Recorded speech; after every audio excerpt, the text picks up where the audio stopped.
আমরা 2009 সালে পিলখানায় একটি পরিকল্পিত হত্যাকাণ্ডের শিকার হয়ে আমাদের 18,500 বিডিআরদেরকে 2009 সালের পর থেকে 12 সাল পর্যন্ত আমাদেরকে চাকরিচ্যুত আমাদের পরিবারদেরকে রাস্তায় নামিয়ে দেওয়া হয়েছে তৎকালীন সরকার।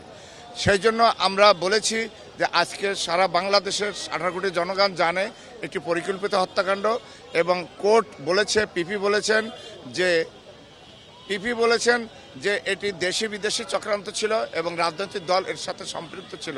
তাহলে আমরা নির্দোষ, এটা আজকে প্রমাণিত। শুধু তাই মহল থেকে বলেছে যে এমনকি যে তদন্ত কমিশন গঠিত হয়েছে, তদন্ত কমিশন প্রধান বলেছেন, স্বরাষ্ট্র উপদেষ্টা মহোদয় বলেছেন, আমি মনে প্রাণে এই বিডিআর যে একটা ন্যায় বিচার পাক, এটা আমরা চাই। সেখান থেকে 2024 সালের আমাদের দাবি হলো তিনটা পরিষ্কার, যে আমাদের যে ক্ষতিগ্রস্ত বিডিআর যাদেরকে চক্রান্ত করে চাকরিচ্যুত করা হয়েছে সেই সকল 18,500 পরিবারকে চাকরিতে সকল সুযোগ সুবিধা সহ চাকরিতে পুনর্বহাল করতে হবে, 1 নম্বর দাবি। 2 নম্বর দাবি, আমাদের আন্দোলনের ফলে একটি কমিশন গঠন হয়েছে, কিন্তু এই কমিশন স্বাধীন নয়। কমিশনকে ধারা উপধারা দিয়ে 10টি শর্ত দিয়ে জুড়ে দেওয়া হয়েছে। যদি একটি কমিশন স্বাধীন করতে হয় তাহলে কোনো শর্ত থাকবে না। এই জন্য আমরা বলেছি বিশেষ করে ব্যতীত শব্দ এবং 2 অনুধারা বাতিল করতে হবে। 3 নম্বর দাবি, যে সকল বিডিআর অফিসার বিডিআরে প্রেষণে আসছিল সেনাবাহিনীর থেকে, সেই সকল অফিসারদেরকে যারা বিডিআরদের পক্ষে নয়, তারা সত্যি কথা বলেছে, ন্যায় কথা বলেছে, তাদেরকে চাকরিচ্যুত করা হয়েছে, আয়নাঘরের মতো জায়গায় তাদেরকে রাখা হয়েছে, তাদেরকে দেশ ছাড়া করা হয়েছে, তাদেরকে জেলেবন্দি করা হয়েছে।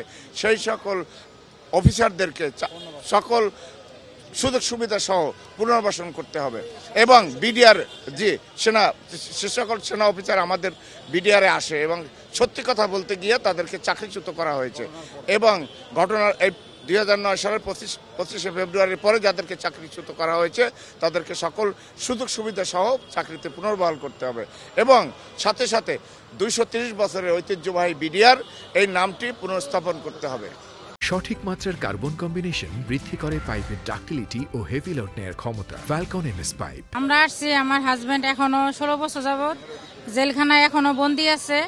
ওনারা অনেক এখনো অসুস্থ, ওরা বিভিন্ন জায়গায় ওরা অনেকটা ট্রান্সফার করে দিতেছে। এখন আমরা আসছি যে জেলখানা থেকে মুক্তি দেওক, আর সকল বিডিআর ভাইরা যে রাজপথে ওরা আছে যাতে ওদের পূর্ণ দাবি চাকরিযুক্ত করা হোক, এটাই আমাদের দাবি, যাতে জেলখানা ওরা মুক্তি পাক, এটাই দাবি। এখানে আমরা জাস্ট 11টা, 1 মিনিট এদিক সেদিক হবে না। 11টা আমাদের যে আলটিমেটাম দেওয়া ছিল যমুনা লং মার্চ কর্মসূচি, আমরা 11টায় বের হয়ে যাব।